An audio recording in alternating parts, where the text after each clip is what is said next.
நண்பர்கள் அனைவருக்கும் வணக்கம். பாவங்கள் விலக பரிகாரம் பல இருந்தாலும் சிவராத்திரியில் சிவபெருமானின் வழிபாடு மட்டுமே செய்து கண் விழித்து இறைவனை பூஜித்து பாவங்கள் விலகி நோய்கள் அகன்று பிறவாயின்மை பலன் பெறக்கூடிய மகத்துவமான நாள்தான் இந்த சிவராத்திரி. இந்த வருடம் மார்ச் 8ஆம் தேதி சிவராத்திரி வருது. மாதந்தோறும் சிவராத்திரி வருது. ஆனா மாசி மாதம் வருகிற சிவராத்திரி மகா சிவராத்திரின்னு சொல்றோம்.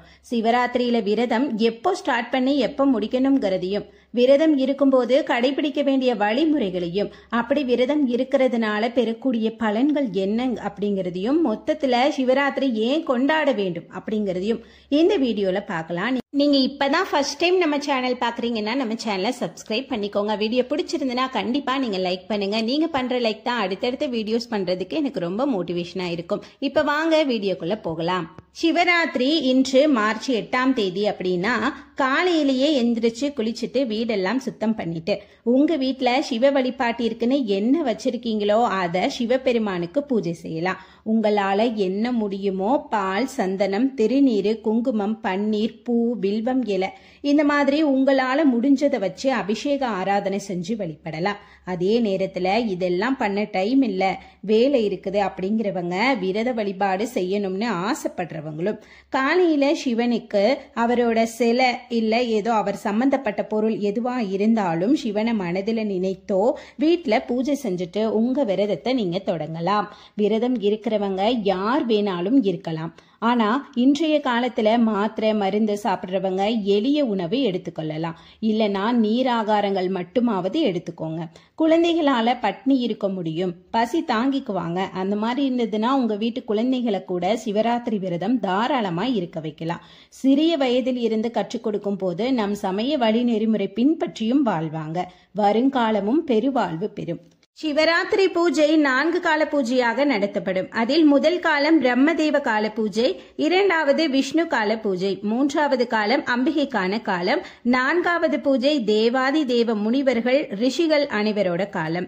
இப்படி சிவபெருமானுக்கு கோவில்கள்ல 4 கால பூஜையுமே நடத்தப்படும். அதனால இந்த புனித நாள்ல உங்களால முடிஞ்ச அபிஷேக பொருள் இளநீர், பன்னீர், பால், தயிர் எதுவானாலும் வாங்கி கொடுக்கலாம். அதுல சாட்சாத் அந்த சிவபெருமானுக்கு பூஜை நீங்க செஞ்ச மாதிரி அர்த்தம். சில பேருக்கு சிவன் கோவிலுக்கு மட்டும்தான் போகணுமா, இல்ல அம்மன் கோவில், முருகன் கோவில் இருக்கக்கூடிய சிறிய சிவன் கோவில்களுக்கு போனா பலன் கிடைக்குமான்னு டவுட் இருக்கும். ஆனா அதுல எந்த சந்தேகமும் வேண்டாம். எல்லாம் சிவமயம், எதிலும் சிவமயம். நீங்க அந்த சிவனை மனசுல நினைச்சு கைப்பிடி மண்ணை எடுத்து லிங்கமா நினைச்சு பூஜை செஞ்சா கூட சிவராத்திரியில முழு பலன் உங்களுக்கு கிடைக்கும். இதனால சின்ன கோவில் பெரிய கோவில்லாம் இல்லைங்க. சிவலிங்க அபிஷேகத்தை 4 காலமும் பார்க்க முடியலனாலும் ஒரு முறை அபிஷேகத்தையாவது பார்க்கணும். அதுலயும் சிவனுக்கே உரித்தான வில்வ இலை, அது ஒரு இலையா இருந்தாலும் பரவாயில்ல. உங்க கையால இறைவனுக்கு வில்வ இலை போகும்போது அதோட பலன் பரிபூரணமா உங்களுக்கு கிடைக்கும். சிவராத்திரி என்று குலதெய்வ கோவிலுக்கு போற வழக்கம் சில பேருக்கு இருக்கும். அது ஒன்றும் தவறில்லை. ஆனா குலதெய்வ கோயிலுக்கு போறதுக்கு முன்னாடி உங்க வீட்டுல இருக்கக்கூடிய சிவனுக்கு இல்ல சிவன் சம்பந்தப்பட்ட பொருட்களுக்கு பூஜை செஞ்சுட்டு போகலாம். நிறைய பேர் சிவராத்திரி என்று கோவிலுக்கு சென்று இரவு முழுவதும் கோவிலில் நடக்கும் பூஜைகள், அர்ச்சனைகள், கலை நிகழ்ச்சிகள், சிவன் பற்றிய துதிகள் பாடி இரவு நேரத்தை கோவில்கள்லயே கழிச்சிடுவாங்க. அந்த சமயம் கோவிலில் கொடுக்கப்படக்கூடிய பிரசாதத்தை விரதம் இருப்பவர்கள் தாராளமா சாப்பிடலாம். விருப்பம் இல்லாதவங்க தவிர்த்திடலாம். ஆனா வீட்டுல சிவராத்திரியில கண் விழிக்கிறவங்க நேரத்தை இறைவழியில செலவிடணும். அதனால திருவாசகம் எடுத்து படிங்க. தூக்கத்தை கொஞ்சம் கலைக்க பார்க்கலாம். ஒருவேளை புக்ஸ் இல்லைனாலும் இப்பெல்லாம் ஆன்லைன்லயே மொபைல்ல பார்த்து கூட நீங்க ரீட் பண்ணிக்கலாம். வீட்டுல உள்ள குழந்தைங்க பெரியவங்க இரவு நேரத்தில் முழுவதும் கண் விழிக்க முடியலனாலும் தவறவே கூடாத நேரம் 3வது காலம் அம்பாள் சிவபெருமானுக்கு பூஜை செய்த நேரம், கண்டிப்பாக தூங்கக்கூடாத நேரம். அதே நேரம் இறை வழிபாடு செய்ய வேண்டிய நேரம் இரவு 11:45 முதல் 12:30 வரை. இந்த 3/4 மணி நேரம் அதிசக்தி வாய்ந்த ஆற்றல் நிறைந்த நேரம். ஏன்னா இந்த நேரம் லிங்கோத்பவ காலம். இறைவன் ஆதியும் அந்தமும் இல்லா லிங்கோத்பவரா காட்சி கொடுத்த காலம். அதனால இந்த நேரத்திலேயாவது சிவராத்திரி விரதம் பட்டினியா இருக்க முடியாது, தூங்காமலையும் இருக்க முடியாது அப்படிங்கிறவங்க சின்ன குழந்தைங்களா இருந்தாலும் பரவாயில்ல. அப்படி எந்த சூழ்நிலையில இருந்தாலும் அட்லீஸ்ட் இந்த 3/4 மணி நேரம் சிவன் கோவிலுக்கு போய் பூஜையை பார்க்கலாம். இல்ல கோவிலுக்கும் போக முடியலனாலும் வீட்டுல உள்ள சிவனுக்கு பூஜை செய்து பாராயணமாவது பண்ணுங்க. வில்வ இலைய சிவனுக்கு கொடுக்கறதுக்கு மறந்துடாதீங்க. இப்படி பண்றனால பிறவி நோயாக இருந்தாலும் நீங்கும். பெரும் வளம் பெற்று பாவங்கள் நீங்கி நல்வாழ்வு வாழ்வீங்க. அதே நேரத்துல சிவன் சம்பந்தப்பட்ட பொருள் ருத்ராட்சம், அதாவது ஏற்கனவே அணிந்த ருத்ராட்சம் இல்ல அணிய போற ருத்ராட்சம், சிறிய வடிவில லிங்கம் மாதிரியான பொருட்கள், சிவன் சம்பந்தப்பட்ட பொருள் எதுவாக இருந்தாலும் அதை உங்க உள்ளங்கையில எடுத்து வச்சு 108 முறை சிவாய நம அல்லது நமச்சிவாய சொல்லுங்க. அந்த ருத்ராட்சத்தோட மகிமை பன்மடங்கு அதிசக்தி வாய்ந்த ஒன்றாக சிவமயமாக மாறும் தன்மை கொண்டது. அதனால இந்த சிவராத்திரியில விரதமே இருக்க முடியல, கண் விழிக்கவும் முடியல அப்படிங்கிறவங்க இந்த சிவராத்திரியில இரவு நேரம் 11:45 இருந்து 12 வரைக்குமாவது சிவனை துதியுங்க. இப்படி சிவராத்திரியில இரவு நேரத்தை கடந்ததுக்கு அப்புறமா காலையில 6 மணிக்கெல்லாம் சில சிவன் கோவில்கள்ல பூஜை முடிச்சு பிரசாதமே கொடுக்கறாங்க. அதை வாங்கி சாப்பிட்டு விரத முறையில் பட்டினி விரதம் இருக்கிறவங்க விரதத்தை முடிச்சிடலாம். ஒரு சில கோவில்கள்ல மட்டும் காலை பூஜை 8 மணி வரைக்குமே நீடிக்குது. ஆனா கண் முழிச்சு விரதம் இருக்கிறவங்க மார்ச் 9ஆம் தேதி பகல்ல தூங்கவே கூடாது. கண் முழிச்சு விரதம் இருக்கிறவங்க மாலை 6 மணிக்கு மேலதான் தூங்கணும், பகல்ல தூங்கக்கூடாது.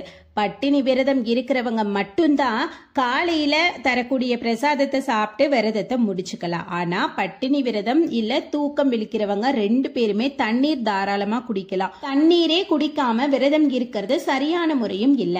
இப்படி இந்த சிவராத்திரியில விரத உபவாசம் பின்பற்றி அனைத்து சிவமகிமையும் பாட முடியாது அப்படின்னாலும் சிவபுராணத்தை மட்டுமாவது பாராயணம் செய்யுங்க. ஒரு பூஜையாவது கோவிலுக்கு போய் பாருங்க. ஒரு வில்வ இலையாவது இறைவனுக்கு அழியுங்கள். இறைவனின் பேரருள் நிச்சயம் உங்களை வந்து சேரும். இத்தனை சிறப்பு வாய்ந்த சிவராத்திரியில நடந்த உண்மை கதையை பார்க்கலாம்.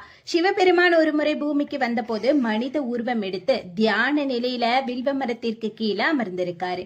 அப்போ குரங்கு ஒண்ணு மரத்துக்கு மேலே ஏறி கைய வச்சுட்டு சும்மா இல்லாம மரத்தின் கிளையில உள்ள இலைகளை ஒவ்வொன்னா கீழே எடுத்து போட்டுட்டே இருந்திருக்கு. இன்றைக்கு சிவராத்திரின்னு தெரியாமலேயே குரங்கு இந்த வேலையை பார்த்துட்டு இருந்திருக்கு.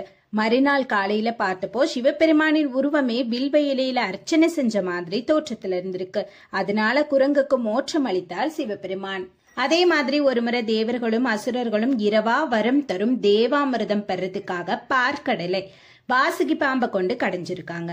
அப்போ வலி தாங்க முடியாத அந்த வாசுகி பாம்பே விஷத்தை பார்க்கடல்ல கக்கிருச்சு.